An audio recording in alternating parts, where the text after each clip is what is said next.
Hello students, last video में हमने KC and KP and the relationship between these to.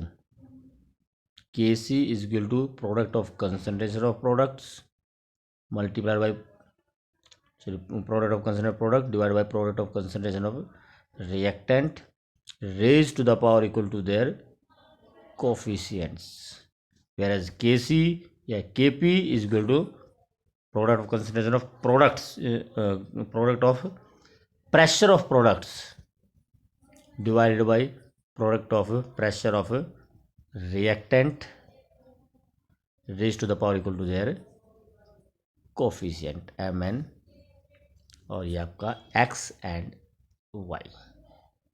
ये हमने last video में कंप्लीट किया था और साथ में हमने ये भी किया कि के P is equal to K C into R T raise to the power delta N G, where N G delta N G is the change in number of gaseous moles. Now what are the characteristics of K C? Characteristics of K C. First of all, it is independent of concentration. It is it is independent. independent, independent of concentration of reactant. Reactant की क्या concentration है, इस पर ये depend नहीं करेगा. Second, each reaction have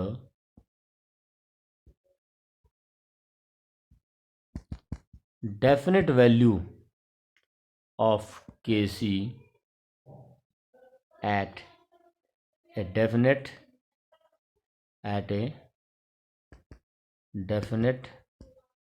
temperature. At a definite temperature, each reaction have a definite NITE at a definite temperature and at definite temperature. अगर temperature change होता है तो रिएक्शन की केसी की वैल्यू चेंज होगी, अदरवाइज हर एक रिएक्शन के लिए केसी की वैल्यू फिक्स होती है.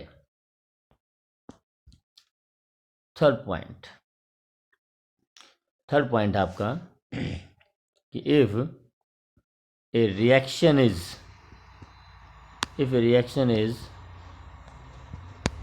multiplied by factor x, then Kc is raised to the power x. अगर एक इक्वेशन आपकी सपोज कीजिए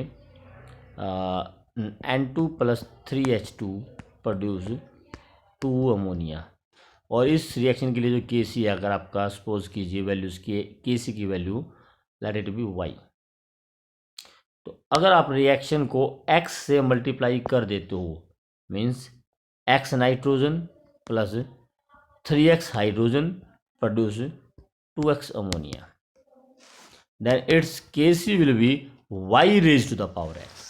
Then ignore constant is raised to the power x. इसी में अगर मैं एग्जांपल लेता हूँ आपका कि अगर आपके nitrogen plus 3 hydrogen produce 2 ammonia and Kc suppose कीजिए आपका 40 है, तो 2 nitrogen plus 6 hydrogen produce 4 ammonia. मैंने इक्वेशन को 2 से मल्टीप्लाई कर दिया, तो जो मेरा Kc है वो 40 रेज टू द पावर 2 होगा. इक्वेशन को मल्टीप्लाई करोगे तो Kc will be raise to the power x. Similarly if reaction is Kc for a reverse reaction is equal to inverse of the reaction. Fourth point, if reaction is reversed, Kc will be inversed. अगर reaction को reverse करोगे Kc inverse हो जाएगा. इसी example में अगर आपका N2+3H2 produce 2 ammonia, अभी हमने एग्जाम्पल लिया था, अगर इसका Kc 40 है तो रिवर्स रिएक्शन के लिए 2 ammonia produce nitrogen plus 3 hydrogen, इसके लिए जो आपका Kc है वो 1/40 हो जाएगा, इनवर्स हो जाएगा। For a reaction Kc is, for a reverse reaction Kc will B inverse. If we add 2 or more reactions, point number fifth, if we add 2 reactions, then their Kc get multiplied, तो उनके reaction multiply, उनकी Kc जो वो multiply हो जाएंगे। अगर आपकी एक रिएक्शन है A+B produce C and C plus again B produce D and then D again reacts with B, suppose कीजिए आपका प्रोड्यूस E, रिवर्सिबल रिएक्शंस हैं and the equilibrium constant for first reaction, first step is K1, for second reaction is K2 and for the third reaction is K3. Then for the overall reaction, अगर मैं तीनों reaction को add करता हूँ, अगर add मैं करता हूँ तो C will cancel the C, D will cancel the D and A+3B will produce E. The overall K equilibrium constant will be equal to K1 multiplied by K2 multiplied by K3. So if we add the reactions, their equilibrium constant get multiplied. If I multiply the equation by factor 2, reaction Kc is raised to the power by that factor, and if we inverse the reaction, if we reverse the reaction, Kc will be inverse, and it is independent of the presence of catalyst. Last point, it is मतलब Kc is independent of the presence of catalyst.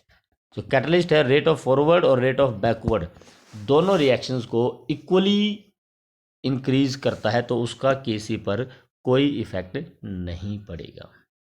तो this is about characteristics of Kc। अब इसमें एक चीज और भी, आपका reaction quotient, reaction quotient, what is reaction quotient? इसको हम सिंपली RQ या Q भी लिख देते हैं, और Q। Now first of all definition of RQ। So definition of reaction quotient, reaction quotient की डेफिनेशन वही है आपकी जो कि Kc की थी, ratio of product of concentration of product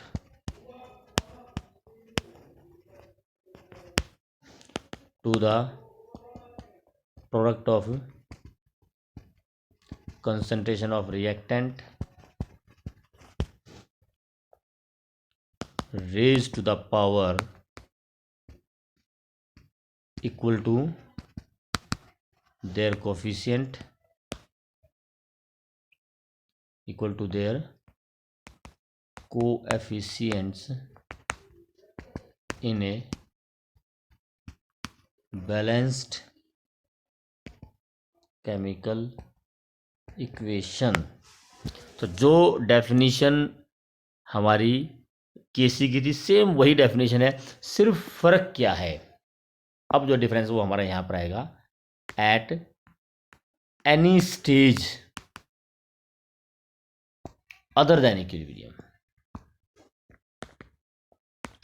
other than equilibrium, equilibrium को छोड़कर किसी और स्टेज पर, मतलब जब इक्विलिब्रियम सेटअप नहीं है उस समय अगर हम ये रेशियो निकालते हैं तो हमारा RQ होगा, और अगर Kc इक्विलिब्रियम पर ये रेशियो निकालते हैं तो हमारा RQ कहलाएगा।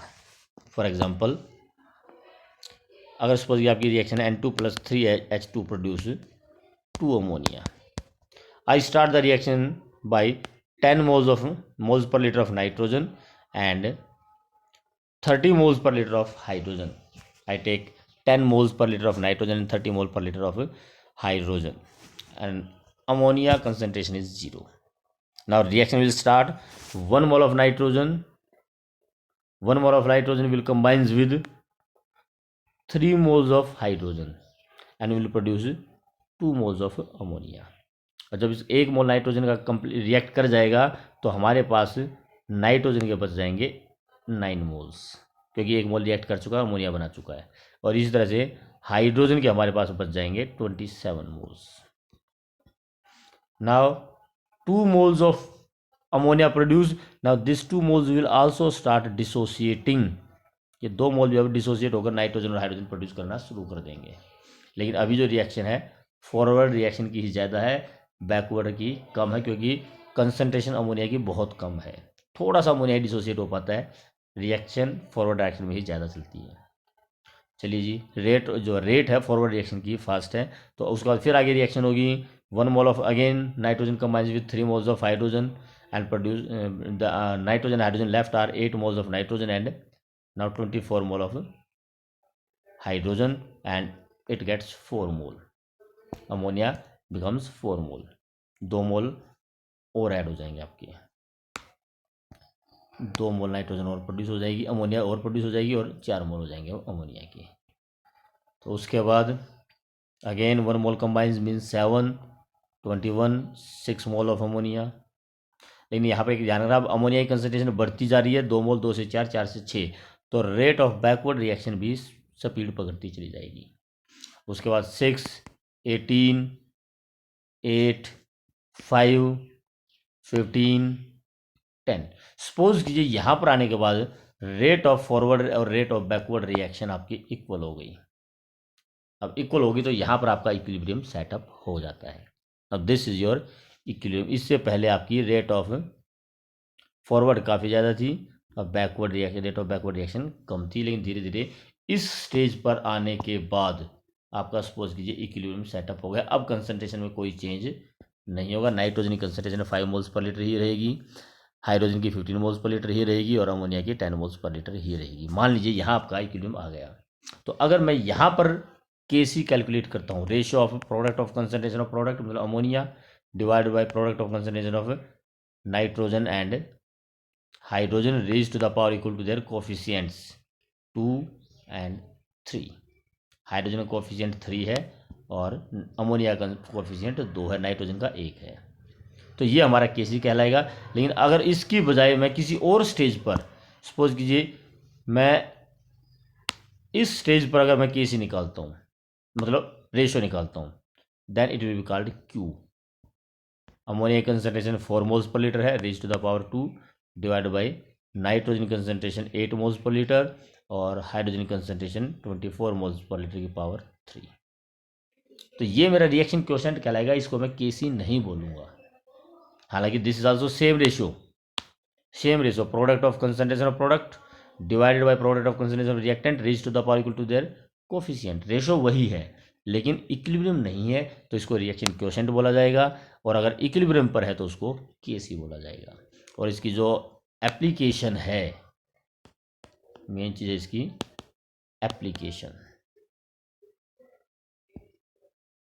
एप्लीकेशन है हमारा कि प्रेडिक्शन ऑफ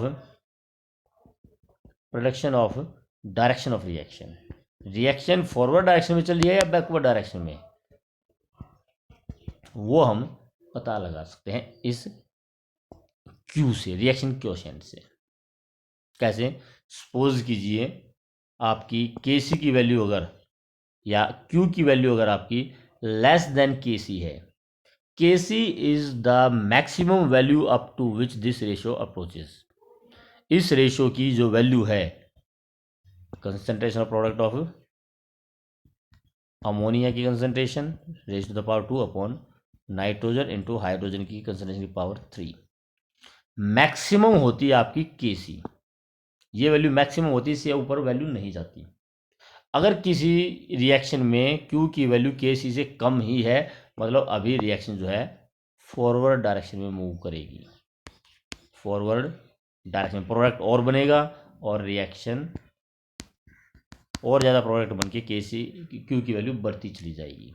अगर क्यू की वैल्यू के सी से कम है तो। If Q is equal to K C, अगर क्यू की वैल्यू हमारी के सी के इक्वल ही आती है तो इसका मतलब है कि इक्विलिब्रियम सेटअप हो चुका है, the reaction is at the stage of equilibrium. लेकिन अगर क्यू की वैल्यू के सी से भी ज़्यादा आई हुई है तो इसका मतलब reaction is moving in backward direction. Q की वैल्यू के सी से ज़्यादा हो चुकी है तो वो वापस आएगी, क्यू की वैल्यू कम होगी और के सी के इक्वल आ जाएगी। तो if the Q is less than के सी, reaction is moving in forward direction. If q is more than kc, reaction is moving in backward direction. And if q is equal to kc, then equilibrium have been set up. ये मान लीजिए आपका कि let this is kc and this is q. एक minute, इस q को जरा different colour से लेते हैं। Let this is q। तो यहाँ q जो है के सी से कम है, so it will move in forward direction और यहाँ तक आ जाएगा, इसके लेवल इसके इक्वल आएगा।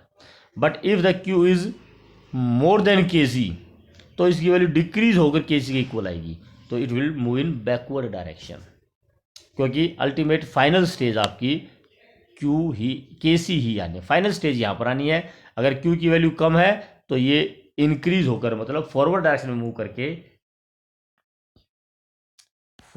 मूव करके क्यू के इक्वल आएगा। और अगर if Q is more than it will move in backward direction. अगर वो के सी से ज़्यादा है तो बैकवर्ड डायरेक्शन में मूव करके वो के सी के इक्वल आएगा।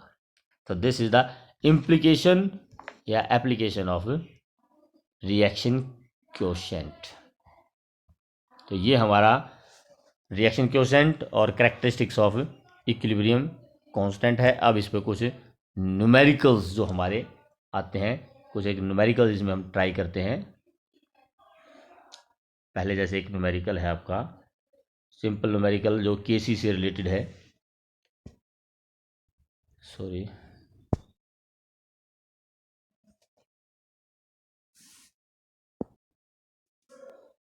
The first numerical is